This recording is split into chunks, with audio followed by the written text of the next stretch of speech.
The message came in just as I wrapped up the final merger documents for a tech acquisition. It was December 22nd, and the Chicago skyline glittered beyond my office windows. Harper, honey, about Christmas this year with your brother Mason bringing his new fiancée. She's a TV anchor, you know. We thought it might be best if you sat this one out. You understand, right? Love, Mom. I blinked at the text. Then I smiled, tight, amused, tired. After 15 years, nothing changed. Even with all I'd built, they still saw me as the odd one out. What Mom didn't know was that the freelance analyst she barely acknowledged was now Harper Lynn, CEO of Limbridge Strategies, the firm quietly steering some of the biggest business decisions across 3 continents. My assistant, Janelle, buzzed through the intercom. The executive team from Mirage is ready for the call.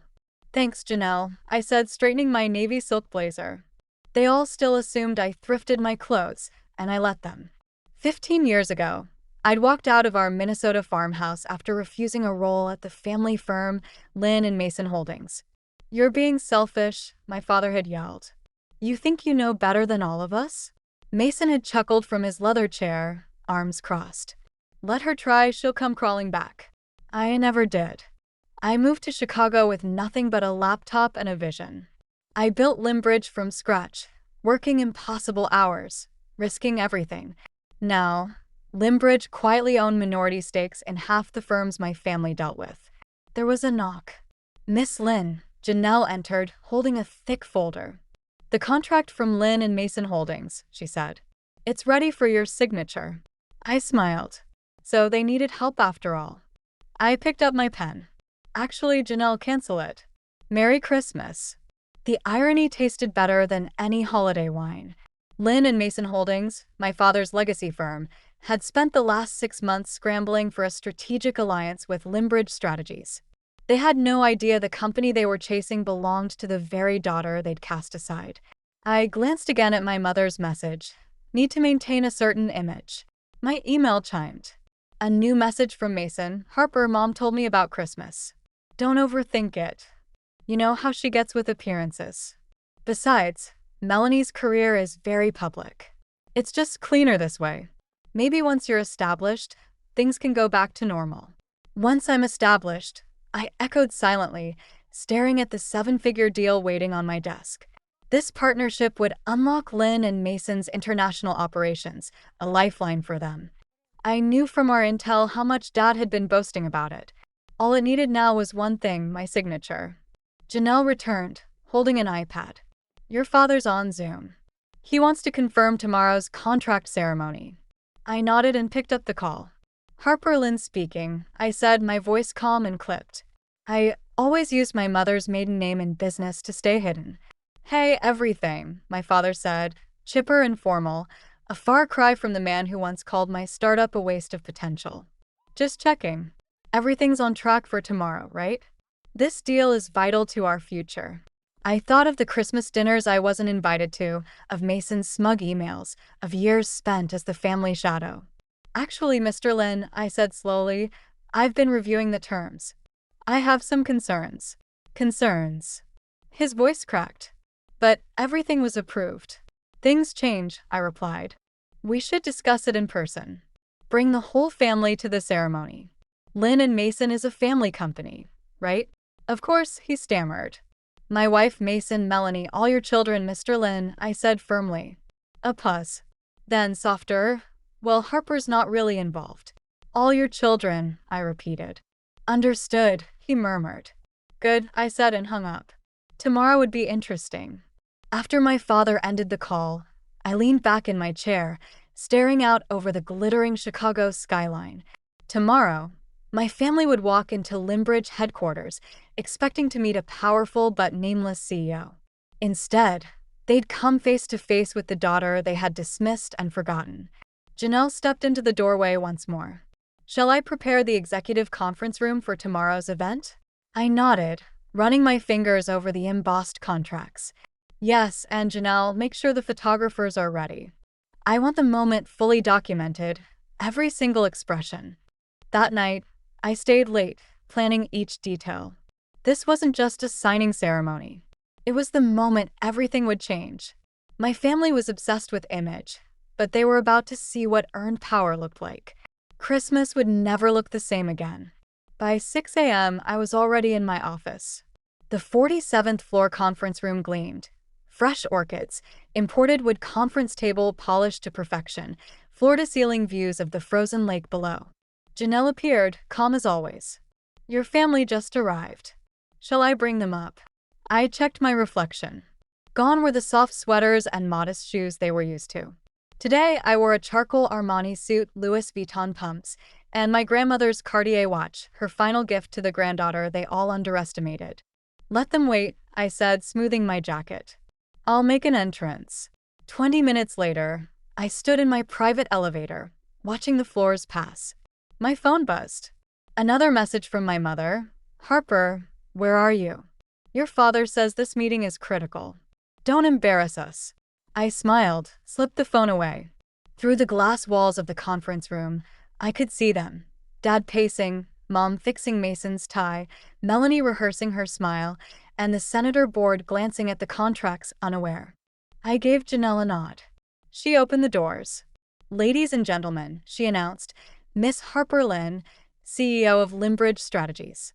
The room froze. The air turned electric. As I stepped inside, my heels echoed across the marble. Then my mother's champagne flute slipped from her fingers, shattering across the polished walnut table. My father's face drained of color, rage giving way to disbelief. But it was Mason's stunned silence I'd remember most, the ever-confident air reduced to a speechless onlooker. "Good morning, everyone," I said coolly, taking my seat at the head of the table. "Shall we begin?" "This is absurd," my father stammered. "You're a freelance consultant, aren't you?" I lifted a sleek black folder and flipped it open. "Because according to these documents, I'm the CEO of the firm you've been courting, Limbridge Strategies." The senator sat up straighter, suddenly attentive. "I'm sorry. What exactly is going on?" "Oh," I said, turning to Melanie with a mock-sweet smile. "I would have been properly introduced at Christmas dinner. But funny thing, I wasn't invited. Something about maintaining appearances." My mother opened her mouth. "Harper, sweetheart, this has all been a huge misunderstanding." "Has it?" I cut in sharp as ice. I tapped a button on the panel. The wall screen lit up. "Let's review. Here's your message, Mom, suggesting I sit Christmas out. Here's Mason implying my career was a fluke. And here," I tapped again, "is Dad pleading for this partnership, completely unaware he's been negotiating with his invisible daughter." The room fell silent. Janelle moved between chairs, placing updated copies of the contract in front of each guest. Dad flipped through his in panic. "These aren't the same terms. These are different." "I agreed," I said. "I've made revisions. I've had time, years actually, to decide how I wanted this moment to go." "No," he leaned forward. "You can't do this. Lynn and Mason has plans, expansion, investors. Like how I had plans when I launched my business with no support?" I said. "When I was dismissed at every holiday table?" "That was different," Mom said. "We were trying to protect you from failure." "No," I stood, letting my voice cut through the air. "You weren't protecting me. You were protecting your social status." I gestured toward the city's skyline beyond the glass. "Congratulations. Today, the world learns exactly who the Lynns are." I stood slowly, adjusting the cuff of my blazer. "The partnership is off," I said, voice calm and final. "Limbridge will be acquiring Mirage directly. And as Dad likely realizes by now, that effectively blocks Lynn and Mason Holdings from accessing the European market." My father collapsed into his chair, the weight of it finally settling in. Without the Limbridge partnership, without the capital injection from international expansion, Lynn and Mason would remain exactly what it was, a dated regional firm operating good under the illusion of relevance. "You can't do this," he murmured. "We're family." I paused at the door, then slowly turned. "Family? That's funny, because just yesterday I was told I wasn't successful enough to be family." I tilted my head, feigning reflection. "I wonder, will I be enough for Christmas dinner now?" And with that, I left. The silence behind me was deafening. Through the glass, I glimpsed my mother pressing a designer handkerchief to her face, Dad staring hollowly at the shredded contract, and Mason, polished, prideful Mason, sitting slack-jawed, his plans crumbling like dust. Janelle fell into step beside me. That was intense. Are you okay? I glanced at the screen of my phone. Another blinking message from my mother. Harper, please come to dinner. We need to fix this. I smiled faintly. Cancel the Christmas dinner, I said. I've got better plans. The fallout came fast. Voicemails, emails, pleading texts. Harper, we're still your parents. You're ruining us. This isn't how family solves problems. Please, let's meet face to face. Just us. I didn't respond. Limbridge finalized the Mirage acquisition while Lynn and Mason's stock began a slow, humiliating slide. Business headlines weren't kind. Massive loss in GMO play. Merger collapse tanks family-owned firm. Limbridge takes lead in AI supply chain. 1 week later, I sat in my office reviewing new acquisition proposals when Janelle appeared again. Your brother's here, she said. Third time this week, but this time he's alone. I pulled up the security feed. Mason stood quietly in the lobby, but this time he wasn't wearing his tailored smile. His tie was loose. His eyes were tired. Something had changed. He looked tired. Send him up, I told Janelle after a pause. Mason stepped into my office slowly, his eyes scanning the space he'd never imagined his little sister commanding. The panoramic skyline behind me, the art, the quiet power in the details. Nice office, he said, voice low. Bigger than mine at Lynn and Mason, though I guess that doesn't mean much anymore. What do you want, Mason? He dropped into a visitor chair. For once, he didn't posture. Melanie called off the wedding. I raised a brow. Really? The perfect political couple couldn't weather a few headlines. She said she can't be tied to a sinking ship, he said. He gave a hollow laugh. Said I no longer fit her image. The irony hung heavy. Dad's drinking again, he added. The board's starting to panic. Mom can't show her face at the club. Everything's falling apart. Because of me? I asked evenly. No, he admitted. Because we built everything on appearances, just like my relationship. I nodded once. You all treated success like it had one look, and I never fit it. I deserved that, he said quietly. You deserved a lot more, I replied, my voice hardening. Do you know what it felt like watching you all celebrate each other's wins while pretending I didn't exist? Mom threw parties for your every promotion. She never even remembered what I did. We thought you won 89 were struggling. You never asked. I cut in standing. Not once in 10 years did any of you ask about my company, my team, my vision.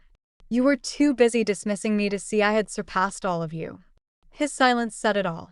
Then, real tears, not performative, welled in his eyes. I was awful to you. Can you ever forgive me? I looked at him steady. Forgiveness isn't the issue, Mason. Trust is, and that's something you'll have to earn. Suddenly, the door burst open. My parents strode in, ignoring Janelle's objections. Harper, my father snapped, though the usual thunder in his voice was gone. This has gone far enough, he continued. You've made your point. I said calmly. And what point would that be? You're successful, my mother said breathlessly. That we were wrong. We see you now, darling. So please stop punishing us. I laughed, a cold, hollow sound.